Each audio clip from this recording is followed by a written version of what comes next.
प्यारे बच्चों, आज के इस वीडियो में हम लोग सीखेंगे द्विघात समीकरण पर आधारित प्रश्न। बच्चों, ये जो प्रश्न आपके सामने लिखा हुआ है, ये बार बार परीक्षा में आता है, तो इसको पूरा आप कंप्लीट करके जाइएगा। मैं आपको टॉपिक वाइज इंपॉर्टेंट जो क्वेश्चन है वो मैं कराता रहूंगा।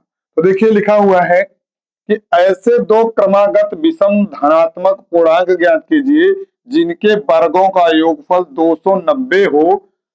तो आपको क्या ज्ञात करना है? विषम धनात्मक पूर्णांक। और ये 2022 में भी आया है, 23 में, 24 में और 25 में। हो सकता है इस बार भी आ जाए। तो आप इस वीडियो को मिस ना करिए, पूरा वीडियो जरूर देखिएगा और इस क्वेश्चन को हल करके जरूर जाइएगा। तो देखिए, जब इस प्रकार के प्रश्न लिखे होते हैं तो हम सबसे पहले क्या मानते हैं? देखिए, ऐसे दो क्रमागत विषम धनात्मक पूर्णांक, तो पहले हम मानेंगे पहला विषम पूर्णांक जो है वो x मान लेंगे और दूसरा जो है उसमें दो जोड़ देंगे। तो देखिए क्या लिखना है कि माना दो क्रमागत विषम धनात्मक पूर्णांक। तो पहला हम मानेंगे इसमें x मानते हैं, तो दूसरा जो होगा वो x प्लस 2 हो जाएगा।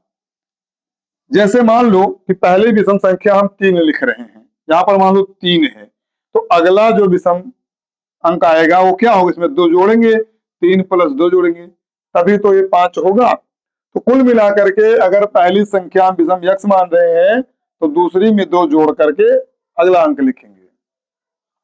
अब देखिए कंडीशन इसमें क्या कहा जा रहा है, प्रश्नानुसार कहा जा रहा है कि जिनके वर्गों का योगफल, यानी ये जो संख्याएं हैं x और x प्लस 2, इन दोनों का वर्ग करेंगे और वर्ग करने के बाद में इनका योगफल करेंगे, तो जब जोड़ेंगे तो 290 आना चाहिए। तो देखिए इसमें लिखा हुआ है x, x का स्क्वायर करेंगे और इधर x प्लस 2 है, इसका भी स्क्वायर करेंगे, दोनों को जोड़ देंगे और दोनों का जो योगफल आएगा वो 290 आएगा। अब ये तो आपका x का स्क्वायर है, तो x स्क्वायर हो जाएगा और ये आपका a प्लस बी का होल स्क्वायर है। तो a प्लस बी का होल स्क्वायर का फार्मूला जो होता है उसी पर इसको खोल देंगे, तो ये square plus 2ab plus B square, ये आपका फार्मूला होता है। तो पहला अंक ये मानते हैं तो एक्स स्क्वायर हो जाएगा ये।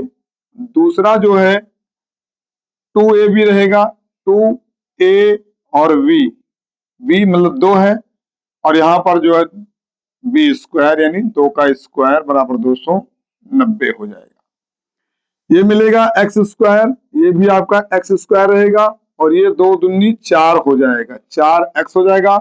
यहाँ पर आपका 2 का जब स्क्वायर करेंगे तो 2 को यानी 2 बार गुणा करना है, तो 2 का स्क्वायर 4 हो जाएगा बराबर 290 मिलेगा। अब हमें क्या करना है? एक एक्स स्क्वायर यहाँ है, एक एक्स स्क्वायर यहाँ है, इन दोनों को जोड़ देंगे तो 2x स्क्वायर हो जाएगा और ये आपका 4x है जैसे रहेगा।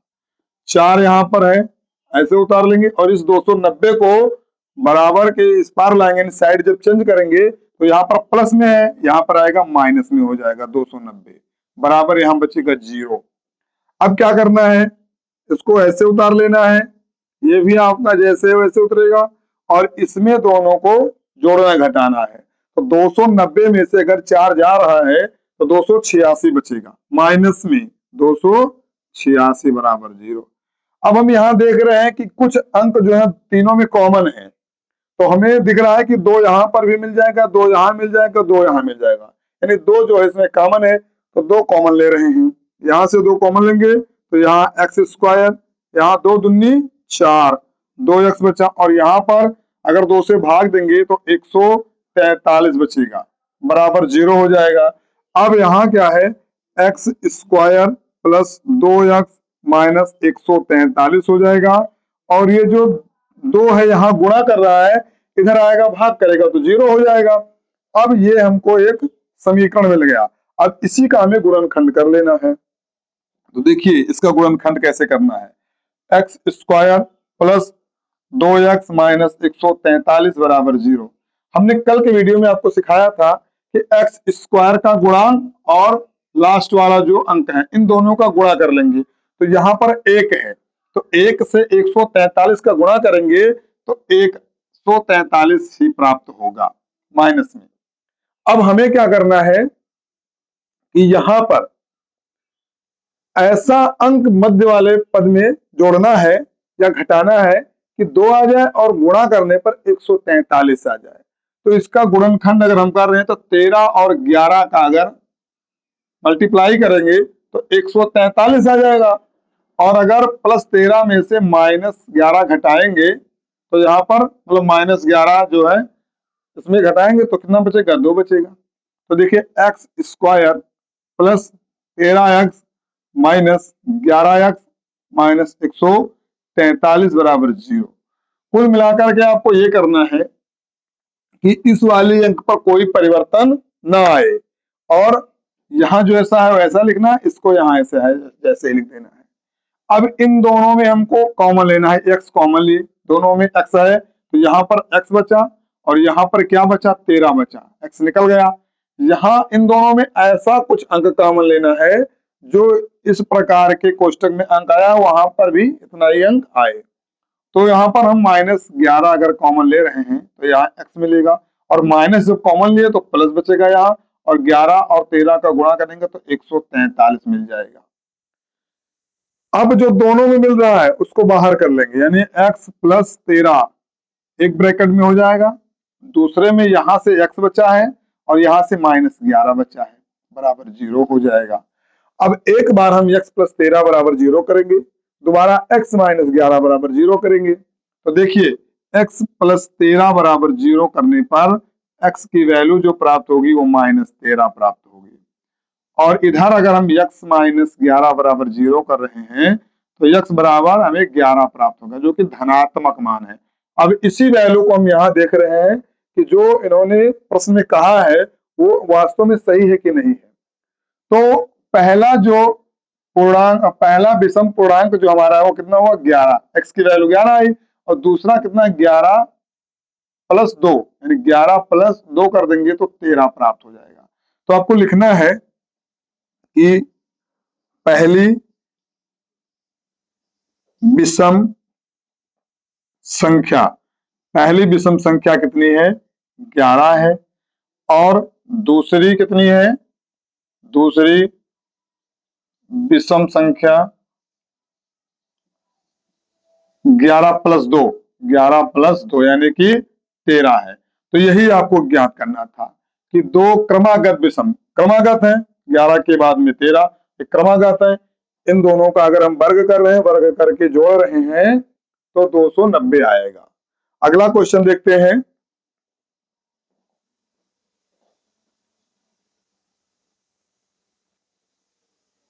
तो दूसरा क्वेश्चन लिखा हुआ है कि दो संख्याओं के वर्गों का अंतर 180 है, छोटी संख्या का वर्ग बड़ी संख्या का 8 गुना है, तो दोनों संख्याएं ज्ञात कीजिए। और ये आपके 2021, 22 और 24 में आया हुआ है। तो क्वेश्चन को आप ध्यान से जरूर सुनिएगा और देखिएगा पूरा वीडियो। तो इसमें सबसे पहले दो संख्याएं हमको लिख लेना है। तो ऐसे कहना है कि माना छोटी संख्या, माना छोटी संख्या बराबर x और बड़ी y मान ले रहे हैं, तथा बड़ी संख्या बराबर y। इसमें दो संख्या हमको मानना है।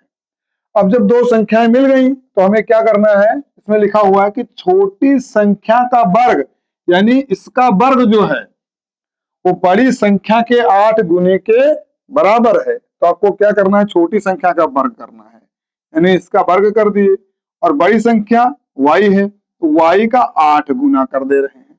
तो ये हमको मिला x² बराबर 8y। इसको हम समीकरण 1 मानते हैं।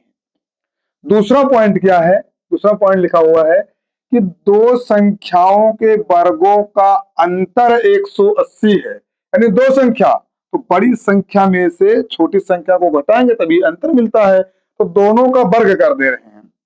तो बड़ी संख्या का वर्ग वाई स्क्वायर और छोटी संख्या का वर्ग एक्स स्क्वायर। भाई यहाँ बड़ी और छोटी तो संख्या हमने माना है, और दोनों का डिफरेंस जो है कितना है, 180 है।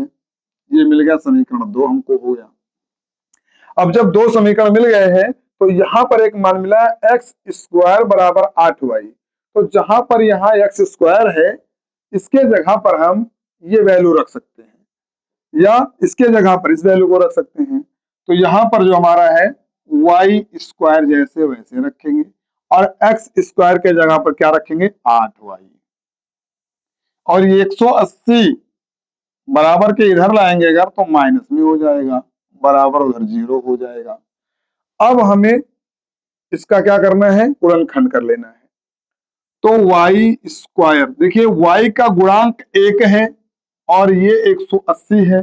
तो 180 और 1 का जब गुणा करेंगे तो हमारा मान आना चाहिए 180 माइनस में, और जो मध्य पद है यह आना चाहिए, इन दोनों का डिफरेंस अंकों का जो होगा वो कितना आना चाहिए, -8 आना चाहिए। तो इसको देख रहे हैं, अगर हम 18 और 10 का अगर हम मल्टीप्लाई कर दें तो 180 मिल जाएगा, और 18 और 10 का डिफरेंस देखेंगे तो 8 आ जाएगा। तो यही हमको रखना है यहाँ पर। इस 8 को हम कर क्या कर सकते हैं, 18y प्लस 10y, इसमें से कोई फर्क नहीं पड़ेगा। आप 18 में से 10 घटाएंगे तो 8 मिल जाएगा माइनस में, और अगर इनका गुणा करेंगे तो 180 मिल जाएगा। तो देखते हैं, यहां लिखते हैं, यहां पर -180 लिखेंगे बराबर 0 कर देंगे। अब यहां इन दोनों में और इन दोनों में ऐसा कुछ कॉमन लेना है जो इन दोनों में हो, और यहां से ऐसा कॉमन लेना है कि जो इन दोनों में हो। तो यहां पर हम y देख रहे हैं दोनों में, तो y कॉमन ले लिए, यहाँ पर एक y बचा और यहाँ पर -18 बचा। इधर भी वही अंक कॉमन लेना है जो इस ब्रैकेट में बचा है, वहां पर भी वही बचना चाहिए। तो देखते हैं 10 यहाँ पर है और 18 दामा 180, 10 यहाँ भी है, तो हम क्या कॉमन ले रहे हैं, +10 कॉमन ले रहे हैं।